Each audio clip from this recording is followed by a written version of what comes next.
This has to do with something more precious, which is, who are we as a country, and what values do we stand for?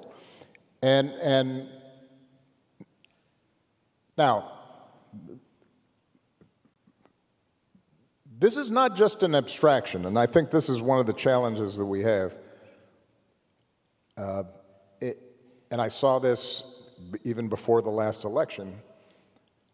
I think people tend to think, democracy, rule of law, independent judiciary, freedom of the press, that's all abstract stuff because it's not affecting the price of eggs. Well, you know what? It's about to affect the price of eggs.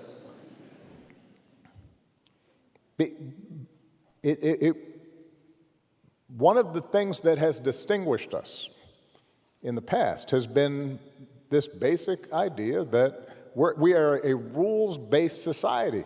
What that means is that, you know what, I can support one candidate instead of another, and I don't have to worry that the police are going to come harass me or my customers. That's what happens in other places. That's what happens in Russia.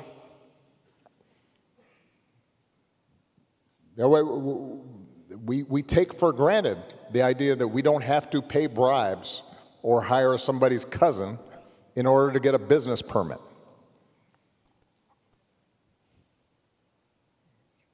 That's how we built the economy we did. That's why this place worked. And it has very concrete impacts on all of our lives. So, this is the first time I've been speaking publicly for a while. I've been watching a little bit. Yeah. Let me just close this portion of my remarks by saying it is up to all of us to fix this. It's not going to be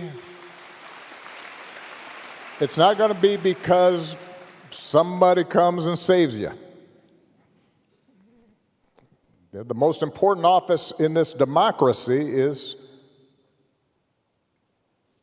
the citizen, the ordinary person who says, no, that's not right.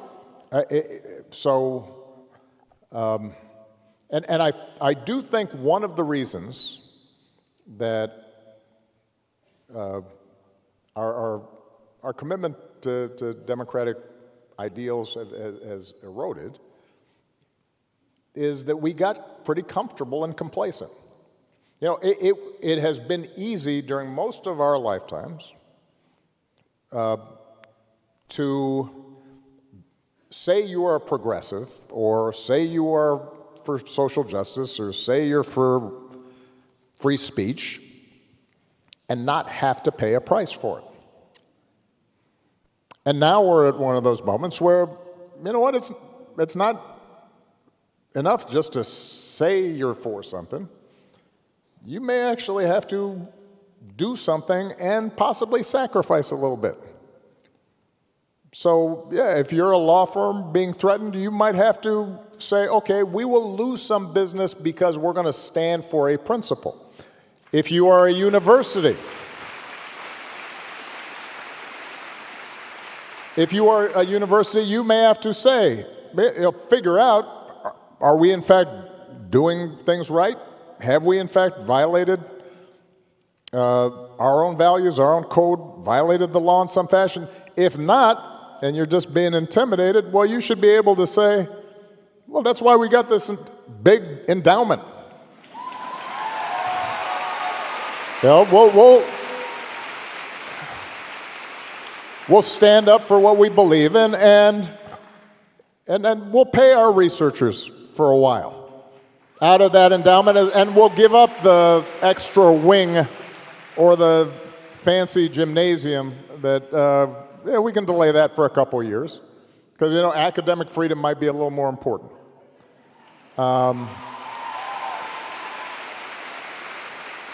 I,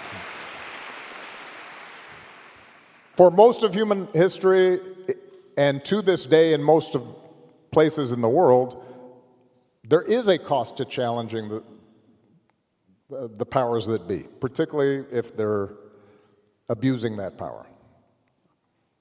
And this idea, and I've noticed this among some wealthier folks who, you know, after George Floyd, they were right there, and a bunch of companies were talking about how they cared about diversity and they wanted to do this and they were all for that.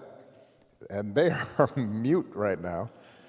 But what that tells me is it was okay when it was cool and trendy. And when it's not, not so much. And that, I think, is what we have to, each of us has to examine in our own hearts. Is all right, we say we're for equality.